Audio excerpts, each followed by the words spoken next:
to Sideways Look, looking where others don't. I am your host, Dr. Paul. Today we're going to talk about something that sounds great on the surface: climate resilience, green infrastructure, and sustainability upgrades. But if we dig a little deeper, and you'll find a different kind of storm brewing, one that's pushing the most vulnerable communities right out of the neighborhoods they called home for decades. This episode is titled Climate Proof or People Proof: The Hidden Cost of Green Gentrification. So let's take a sideways look. Most of us are familiar with traditional gentrification.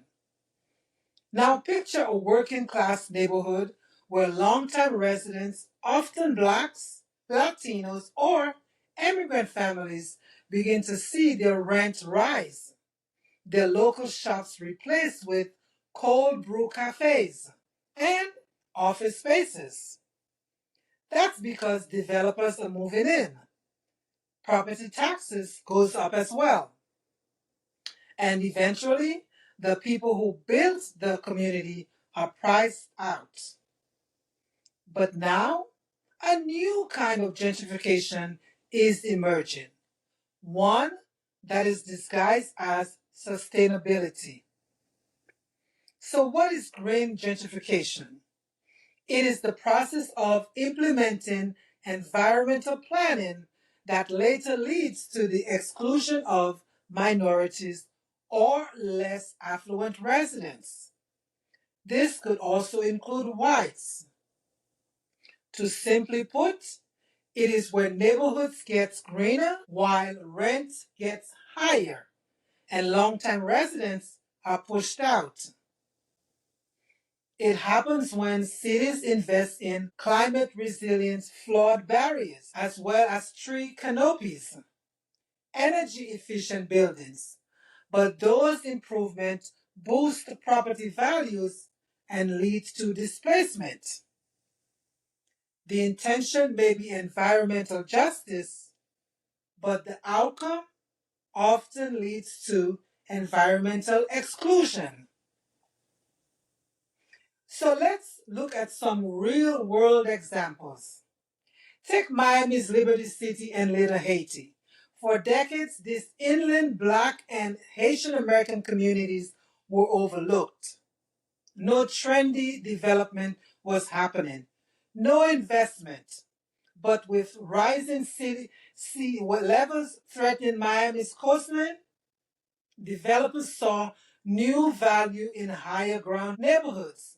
Suddenly, climate resilience, which made those areas hot properties, not for the people who live there, but for the outsiders looking to profit. Rent spiked, seniors got priced out, and the community that had withered neglect was now being pushed out, all in the name of environmental progress. Another example, in Brooklyn's Kiwanis neighborhood, a federal Superfund cleanup and green upgrades triggered a wave of luxury construction, while existing residents wondered how much longer they could afford to stay. So, who's most at risk? Communities of color, Latinos, low income renters, seniors living on a fixed income. You see, these are the same communities most at risk also from climate change, flooding, heat, and energy insecurities. They need resilience investment the most, but without protective policies, they're displaced by the very upgrades meant to help them. So let's take a look at the policies. Let's talk about policies, because this isn't just about the neighborhoods, it's also about the rules that shape them. For example, climate resilience policy. This is where federal dollars through the Infrastructure Investment and Job Acts from FEMA and HUD often fund high visibility projects that boost real estate, not just help communities with the greatest needs. What about affordable housing policies? Green improvement must be coupled with protections like rent stabilization, anti-displacement funds, and community land trust. What about environmental justice? There's an executive order that state, which is the Justice 40, aims at directing 40% of climate investment to disadvantaged communities. But folks, these are the cities that we don't know that are on the line. Let's take a look at that.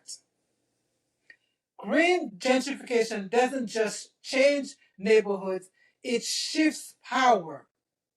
How does it shift the power? By increased population density, which brings in higher income voters. New residents reshape voter registration trends. If you look at local policy priorities, which also shifts redistricting pressures, which emerges to reflect new demographics. Community activism around green also shifts the engagement process. More resources go to gentrification areas, which also influence the electoral process and outcome. Here's the sideways look. Climate policy is not neutral. Who we protect and who we displace says everything about our values. If green infrastructure is only green for some and not for all, then we're not building resilience. We're just rebuilding inequity. The good news, we can do better. With community engagement, inclusive zoning, and climate smart housing protection, we can create neighborhoods that are both climate ready and people centered.